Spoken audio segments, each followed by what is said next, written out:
Now, good evening again. Now, today our topic is first topic is hyperconjugation. Hyperconjugation. What is hyperconjugation? देखो last वाले topic में हमने कहा था जो कार्बोकैटाइन्स होते हैं जिस जो tertiary carbocations है they are more stable due to hyperconjugation. In the same way, tertiary free radicals are also stable due to hyperconjugation. Now the question is, what is this hyperconjugation? Let me explain it with an example first. चलो मैं example देता हूँ. Hyperconjugation लेता हूँ मैं कोई carbocation. मैं लेता हूँ एक carbocation CH3 CH2 positive ethyl carbocation से हम एक्सप्लेन करेंगे हाइपरकंजुगेशन का concept. Then we will define it. Ethyl carbocation में जो पहला वाला कार्बन है, द फर्स्ट कार्बन जो इसमें है, this carbon is sp3 hybridized because it has 4 sigma bonds, 3 H के साथ और एक राइट साइड ऑफ कार्बन के साथ, right.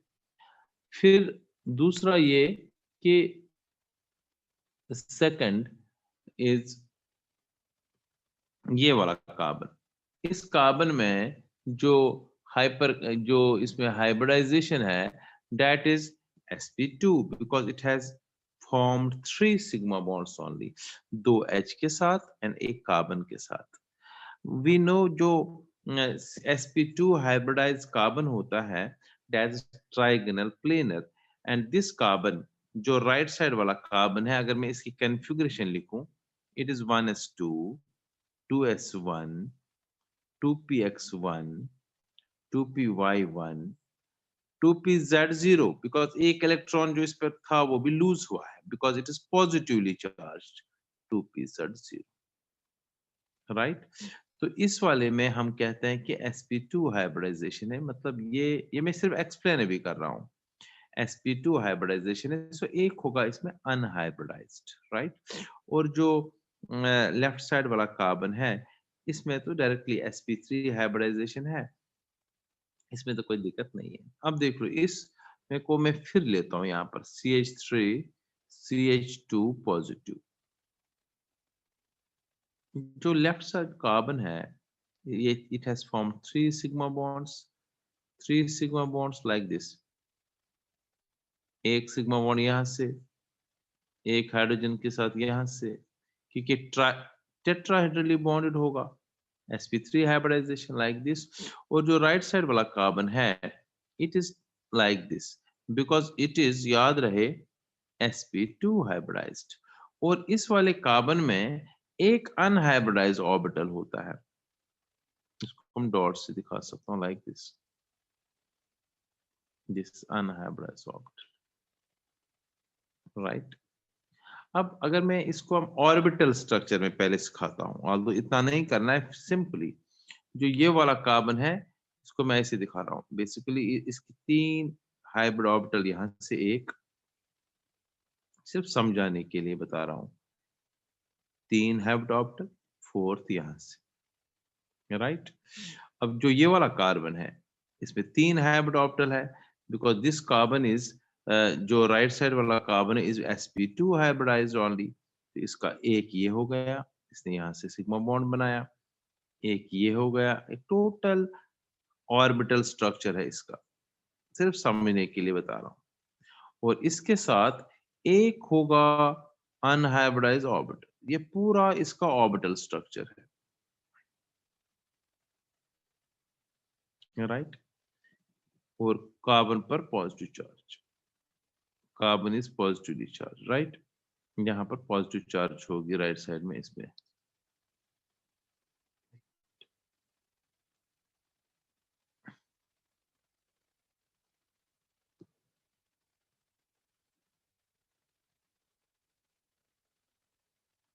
Carbon is positive charge, right.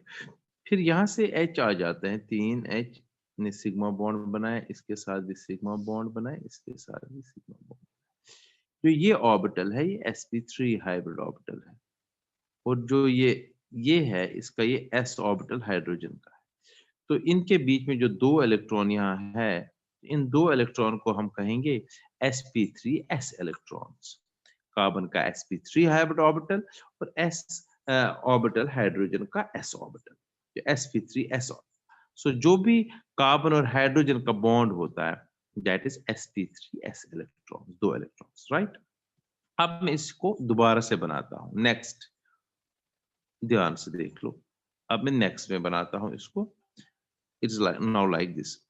ये कार्बन है, यहां से H के साथ बॉन्ड है, यहां से H के साथ बॉन्ड है, मिथाइल ग्रुप, एक मिथाइल ग्रुप का मैं दिखा रहा हूं। इस मिथाइल ग्रुप ने कार्बन के साथ दूसरा इधर से बॉन्ड बनाया, लेकिन इस कार्बन में एक अनहाइब्रिडाइज्ड ऑर्बिटल है और कार्बन पर positive charge.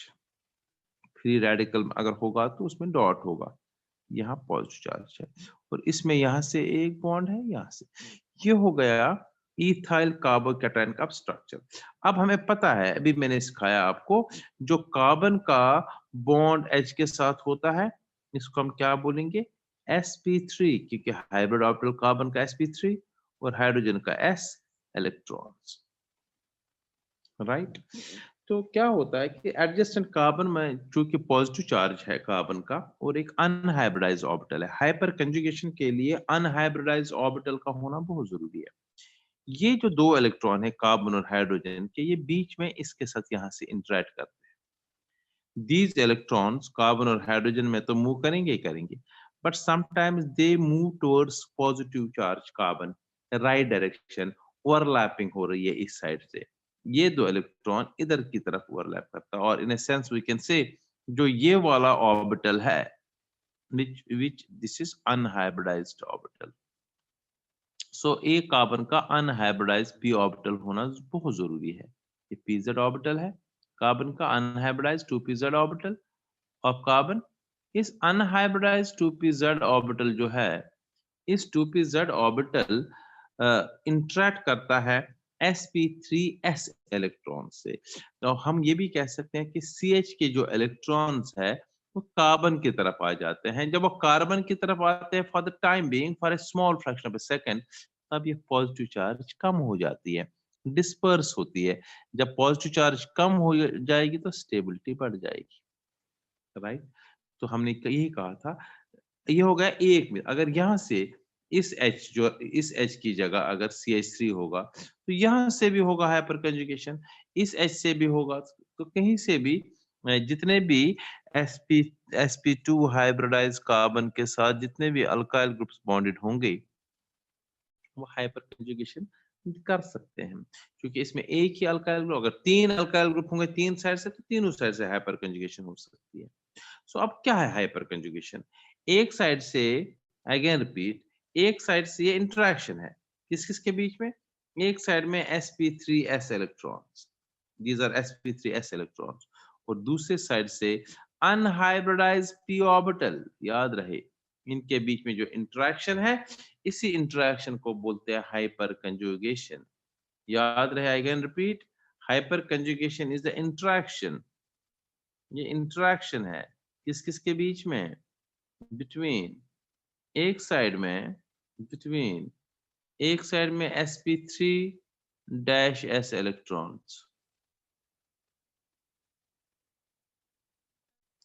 And one atom, sp3-s electrons of one atom, और दूसरे साइड से विद, दूसरे साइड से है unhybridised p orbital, unhybridised p orbital of adjacent carbon atom, of adjacent carbon atom।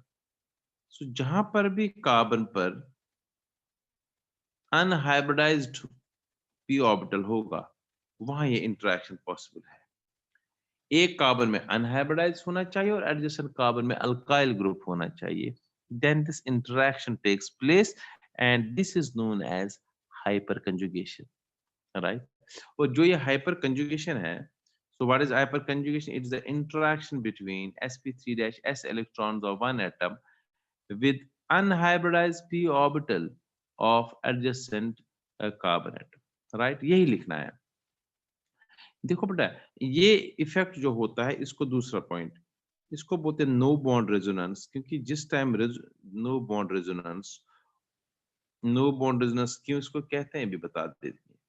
No bond resonance, और इसको बोलते हैं बेकर-नाथन इफेक्ट, क्योंकि बेकर-नाथन साइंटिस्ट के नाम पर, बेकर-नाथन इफेक्ट इसको बोलते हैं. ये नेक्स्ट पॉइंट है. Interaction between sp3-s electrons of one atom with p orbital another atom is known as a hyperconjugation. इसको नो बॉन्ड रेजोनेंस इसलिए कहते हैं. सपोज मैं कोई भी लेता हूं, suppose I am taking CH3 like this. ये किसी के साथ भी होता है नो बॉन्ड. सपोज मैं यहाँ पर ले लिया, क्योंकि ये तीनों सिमिलर है, ये तीनों टेट्राहेड्रली बॉन्डेड है. अगर इसके साथ बॉन्ड है, ये अनहाइब्रिडाइज्ड कार्बन वाला है कोई ऑर्बिटल, तो ये इधर से भी कर सकता है इंटरेक्ट. जिस टाइम ये इलेक्ट्रॉन्स यहाँ की तरफ आएंगे, उस टाइम H के साथ कोई कांटेक्ट नहीं रहेगा कार्बन का, तभी इसको नो बॉन्ड रेजोनेंस बोलते हैं. उस टाइम हम ऐसे लिख सकते हैं, CH, ये H, और यहाँ पर बिल्कुल कट होगा. उस टाइम 1 सेकंड के लिए होता है, कोई बॉन्ड नहीं रहता इधर से. H और कार्बन में कोई यहाँ पर कोई बॉन्ड नहीं रहता है, इसलिए नो बॉन्ड रेजोनेंस है. बट इमीडिएटली फिर वो वापस इलेक्ट्रॉन आते हैं और इसको यहाँ से बॉन्ड बनाते हैं, यहाँ की तरफ जाते हैं, वापस आ जाते हैं. राइट? तो ये था अब इसमें स्टेबिलिटी बढ़ाता है किसकी? It increase stability of carbocations, it increases stability of free radicals, even free radicals में, even alkenes में भी ये होता है. सिर्फ कंडीशन क्या है? अल्कीन डबल बॉन्डेड कंपाउंड्स में भी ये पॉसिबल है, अगर जिस कार्बन के साथ डबल बॉन्ड है उसमें एक अनहाइब्रिडाइज्ड ऑर्बिटल होगा, पी ऑर्बिटल, साइड में होना चाहिए अल्काइल ग्रुप, बस हाइपर कंजुगेशन पॉसिबल है. अब इसके बाद एक कंसेप्ट बताता हूं पहले मैं आपको, व्हाट इज कंजुगेटेड सिस्टम. अलग क्वेश्चन है, कंजुगेटेड सिस्टम क्या है? What is conjugated? देखो, कंजुगेटेड डाइन्स होते हैं. जब डबल बॉन्ड 2 बार किसी कंपाउंड में होता है उनको डाइन्स बोलते हैं. So what are dienes? Dienes are compounds having 2 double bonds. अब 2 बार डबल बॉन्ड है, तो इसमें 2 बार डबल बॉन्ड में है, तो इसमें ऐसे देखो, CH3 single bond CH, double bond CH, ठीक है ना? तो सिंगल बॉन्ड CH, फिर डबल बॉन्ड. तो ये ऐसा कंपाउंड है जिसको पहले सिंगल बॉन्ड, देखो ये सिंगल बॉन्ड था, फिर आया डबल बॉन्ड, फिर आया सिंगल बॉन्ड, फिर आया डबल बॉन्ड. तो सिंगल और डबल, सिंगल और डबल, सिंगल और डबल जब अल्टरनेट होता है, इसको कहते हैं कंजुगेटेड डाइन. अगर साथ साथ है तो उसको कहेंगे क्यूमुलेटिव डाइन्स. अगर मान लीजिए ऐसे कंपाउंड है कोई, उसकी बात मैं नहीं कर रहा हूं, अगर ऐसे होगा C double bond C double bond C like this, ये भी डबल डबल बॉन्ड है, लेकिन इसको क्यूमुलेटिव डाइन्स बोलते हैं. या अगर ऐसा भी है कोई, यहाँ पर CH2 double bond CH, single bond CH2, single bond CH2 like this, तो ये दूर दूर है, इसको कहते हैं आइसोलेटेड डाइन्स. लेकिन सबसे इंपॉर्टेंट कौन से डाइन्स है? Conjugated dance. एक को छोड़ के एक, CH2 double bond CH, single bond CH, double bond CH, single bond CH2, इसको कहते हैं सिंगल के बाद डबल, डबल बॉन्ड. इसको अल्टरनेट, जब सिंगल डबल बॉन्ड होता है, अल्टरनेट डबल बॉन्ड होता है, इसको कहते हैं कंजुगेटेड डाइन्स. राइट? तो हमें कंजुगेटेड डाइन से जो अगला क्वेश्चन है वो इसी से रिलेटेड है, conjugated dienes. Right? So what are conjugated dienes? Dienes containing alternate double bonds, उनको कहते हैं कंजुगेटेड डाइन्स. अब ध्यान से सुनिए, अब हम एक कंसेप्ट पढ़ेंगे आज, दैट इज रेजोनेंस इफेक्ट और मीजोमेरिज्म।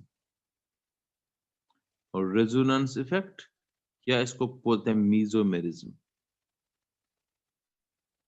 व्हाट इज रेजोनेंस इफेक्ट और मीजोमेरिज्म? मीजोमेरिज्म, रेजोनेंस इफेक्ट आर से डिनोट करेंगे, कैपिटल आर, और मीजोमेरिज्म एम से। तो दोनों चीजें इसको हम बोल सकते हैं। अब क्वेश्चन है रेजोनेंस इफेक्ट और मीजोमेरिज्म है क्या? इसके लिए पहले हमने एग्जांपल देखना पड़ेगा। Let us take a conjugated diene. Suppose I am taking simple CH, double bond CH, single bond CH, double bond CH2, और एंड वाले में यहां पर कोई ग्रुप में डालता हूं इसमें। लेट अस टेक कोई भी ग्रुप, तो OH डाल रहा हूं, Cl डाल रहा हूं, Br डाल रहा हूं, जिसमें लोन पेयर है। अब लोन पेयर वाले, इसमें 3 लोन पेयर है, मैंने Br इसके साथ डाल दिया। Now listen, whenever an atom or group of atom having a lone pair of electron is bonded to a conjugated system, ये जो lone pair electrons है, ये इसमें टेंडेंसी होती है ये 2 इलेक्ट्रॉन यहाँ इस बॉन्ड की तरफ चले, इस कार्बन की तरफ चले। ये कंजुगेटेड सिस्टम में जाना चाहता है। रेजोनेंस मतलब शिफ्टिंग ऑफ पाई बॉन्ड्स में पार्टिसिपेट करना चाहता है, रेजोनेंस में पार्टिसिपेट करता है स्टेबिलिटी बढ़ने के लिए। देखो ये Br के 2 इलेक्ट्रॉन यहाँ आ जाते हैं, तो अब जरा देख लो, जब कार्बन की तरफ ये इलेक्ट्रॉन आ गई, कार्बन की वैलेंसी बढ़ गई, सो इसके ये 2 इलेक्ट्रॉन यहाँ निकल जाते हैं वैलेंसी पूरी करने की। जब इलेक्ट्रॉन यहाँ आएंगे तो अल्टीमेटली इस जो ये वाला कार्बन है इसकी वैलेंसी बढ़ जाती है, इसलिए हम क्या करते काम, ये इलेक्ट्रॉन इधर उठ जाते हैं क्योंकि और कोई है नहीं, तो ये अल्टीमेटली यहाँ। अब बताओ, जब ये हो गया इस कंपाउंड में शिफ्टिंग ऑफ पाई इलेक्ट्रॉन हो गया, तो क्या बना? Br एंड ये Br, इसने 2 इलेक्ट्रॉन लूज किए तो पॉजिटिव बना। 2 इलेक्ट्रॉन अभी भी इसके साथ है, इनको हम ऐसे रख लेते हैं, तो यहां पर डबल बॉन्ड बनेगा। For the time being double bond CH बनेगा, राइट। ये पाई इलेक्ट्रॉन शिफ्ट हो गए तो यहाँ सिंगल बॉन्ड बनेगा, CH। चार्ज खत्म हो जाए ऑटोमेटिकली डबल बॉन्ड बनेगा, CH, सिंगल बॉन्ड बनेगा, CH2, क्योंकि CH2 पर अल्टीमेटली 2 इलेक्ट्रॉन आते हैं, वो 2 इलेक्ट्रॉन में यहाँ लिख रहा हूं, और इस पर आ जाते हैं CH2 और ऊपर आ जाती है नेगेटिव, राइट। सो Br की वजह से, या कोई ऐसा ग्रुप अगर हम ले लें जिसकी वजह से shifting of pi electrons away from this atom हो रही है, अवे, Br से दूर जा रहे हैं ये शिफ्टिंग पाई इलेक्ट्रॉन्स की, इसी प्रोसेस को हम कहते हैं रेजोनेंस इफेक्ट। क्योंकि Br ने इलेक्ट्रॉन लूज करने के बाद पॉजिटिव चार्ज लाई अपने ऊपर, इसलिए इसको कहेंगे पॉजिटिव रेजोनेंस इफेक्ट। तो अगर मैं कहूं व्हाट इज रेजोनेंस इफेक्ट पहले, या मीजोमेरिज्म क्या है, तो इसे रेजोनेटिंग स्ट्रक्चर्स बनते हैं इस इफेक्ट से। 2 रेजोनेटिंग स्ट्रक्चर बने इस कंपाउंड के। तो रेजोनेंस इफेक्ट का मतलब पाई बॉन्ड्स का शिफ्ट होना, shifting of pi bonds. So conjugated system जरूरी होना चाहिए, पाई बॉन्ड जरूरी होना चाहिए, तभी तो शिफ्टिंग पॉसिबल है। So shifting of pi electrons away or towards the atom or group of atoms, इस एग्जांपल में अवे हो गया। मैं दूसरे एग्जांपल दिखाऊंगा, टुवर्ड्स भी होगा। Away or towards an atom or group of atom bonded to the conjugated system, because this system जो है, जो हमने ये सिस्टम लिया था यहाँ से यहाँ तक, ये कंजुगेटेड सिस्टम था। सो बताइए, इससे रेजोनेटिंग स्ट्रक्चर्स बनते हैं। So what is resonance effect? या resonance effect is shifting of pi electrons towards or away from an atom or group of atom in a bonded to the conjugated system. When shifting of pi electrons takes place away from the atom or group of atom, जैसे यहाँ हुआ, इसको हम बोलते हैं positive resonance effect. मैं हाँ बोलो सर। जैसे किसी मतलब जिसमें 7 इलेक्ट्रॉन्स हो, तो सर हम उसमें खाली 3 पेयर लिखेंगे ना, वो जो एक्स्ट्रा इलेक्ट्रॉन बचा है उसको नहीं लिखना ना, खाली पेयर लिखेंगे ना। तो एक इलेक्ट्रॉन, इसने 7 इलेक्ट्रॉन है Br के ऊपर, वो एक इलेक्ट्रॉन CH के साथ बॉन्ड भी तो बनाया है ना। Yes sir, yes. तो वो एक, अगर ये एक इलेक्ट्रॉन था, इसका ये 2 है, ये 3 है, ये है ना 7 इलेक्ट्रॉन। हैलोजन में 7 होते हैं, 3 तो लोन पेयर है, एक तो बॉन्ड बनाया ना इधर से, वो बॉन्डिंग में है। मैं एक एग्जांपल और देता हूँ। सपोज तो OH लेता हूँ, जरूरी नहीं कि यही ले लो OH। अब देखो O पर भी 2 लोन पेयर इलेक्ट्रॉन होते हैं। अगर ये भी किसी कार्बन के साथ अटैच्ड होगा लाइक दिस,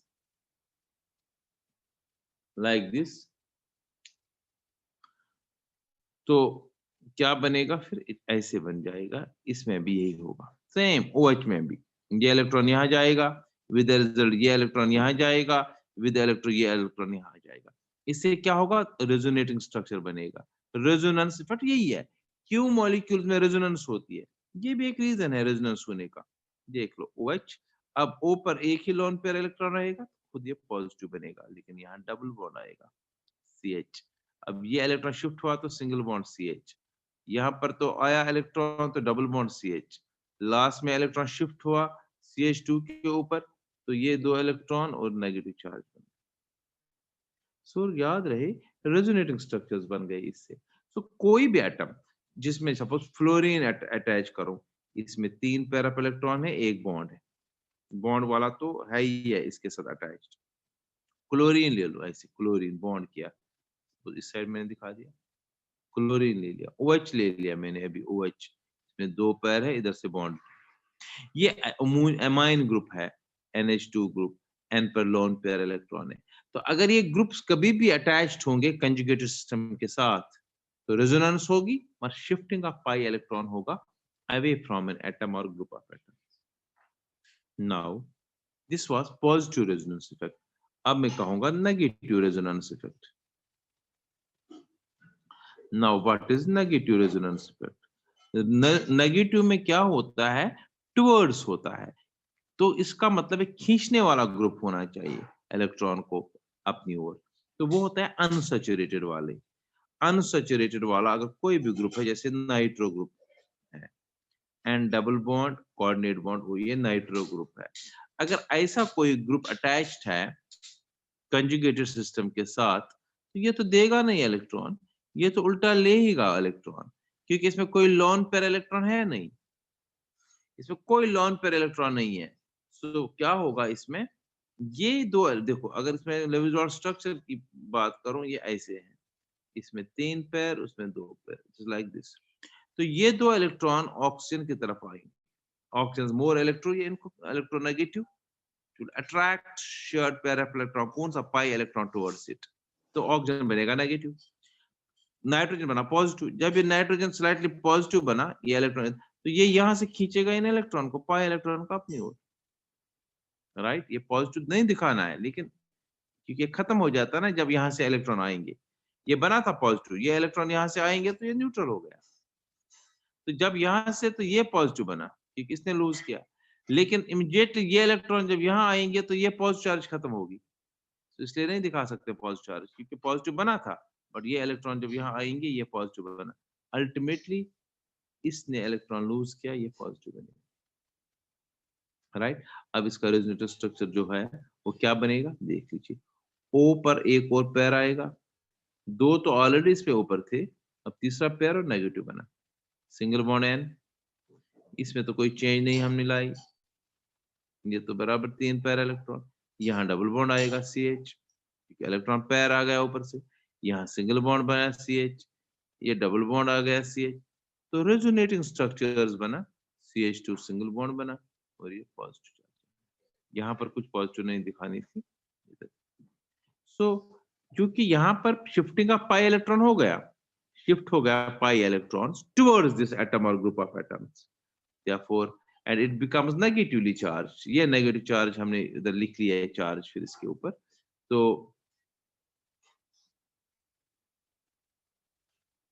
ये नेगेटिव चार्ज, तो इसलिए इसको कहते हैं नेगेटिव रेजोनेंस इफेक्ट। ये आपको बहुत इंपॉर्टेंट फैक्टर है, जब आप 12th में जाएंगे तो 12th में बहुत इंपॉर्टेंट है, रेजोनेंस होती है एरोमेटिक कंपाउंड्स में, वहां आपको ये समझ आएगा। तो अभी तक सर मैंने कहा, हाँ बोलो। सर हाँ ये जो रेजोनेंस होती है सर, आपने कहा कि सर कि सब ग्रुप्स लगाते हैं तो मतलब उसकी वजह से होती है। तो सर उसमें मेन रीजन क्या-क्या उसमें कोई इंस्टेबिलिटी बनती है कि उसकी वजह से रेजोनेंस हाँ, इससे होती है? स्टेबिलिटी हो जाती है ना। ये होता है ना, अगर कोई ग्रुप देखो अभी आगे आपको पता चलेगा, कोई भी एटम या ग्रुप ऑफ एटम जब अटैच होगा तो वो चुपचाप थोड़ी बैठेगा। हाँ, अगर कोई ग्रुप नहीं है तो कोई रेजोनेंस नहीं है, राइट? रेजोनेंस सपोज मैं लेता हूँ बेंजीन, बेंजीन में कोई रेजोनेंस नहीं है। रेजोनेंस है, अंदर से रेजोनेंस करेगा ये, बिल्कुल अपने तरीके से है इसका ये रेजोनेंस। इसमें भी जहाँ पाई इलेक्ट्रॉन है ना, पाई इलेक्ट्रॉन्स डिलोकलाइज हमेशा होते हैं, ये आपको याद रखना है। वो एक जगह पर नहीं बैठते, पाई इलेक्ट्रॉन्स डिलोकलाइज करते हैं, उससे स्टेबिलिटी बढ़ती है।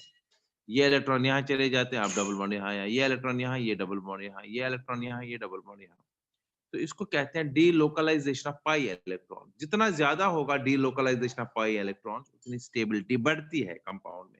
एक ही जगह पाई इलेक्ट्रॉन बैठेगा तो उधर चार्ज डेंसिटी ज्यादा होगी, तो वो स्टेबल नहीं होगा, दैट विल बी अनस्टेबल। जितना ये अपनी जगह से निकल जाएगा इधर उधर, तो उतना ये फिर इधर आ जाता है, फिर ये फिर इधर आ जाता है, ये कंटिन्यूअस है।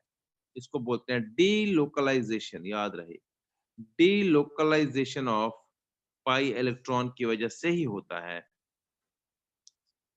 पाई जितना ज्यादा, याद रखना आपको, जितना ज्यादा रेजोनेंस है, जितना ज्यादा डीलोकलाइजेशन है, उतनी ज्यादा स्टेबिलिटी मॉलिक्यूल की होती है, कंपाउंड की। ये बड़े दो इंपॉर्टेंट फैक्टर्स थे जो मैं हमने आज किए।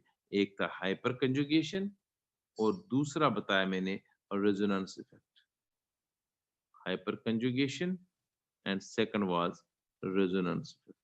ये मैं देर तक थोड़ा टाइम लगेगा मुझे, ये मैं डाल दूंगा आपको इसके नोट्स भी, वो आप नोट कर लीजिए। Thank you very much, God bless you. Thank you sir.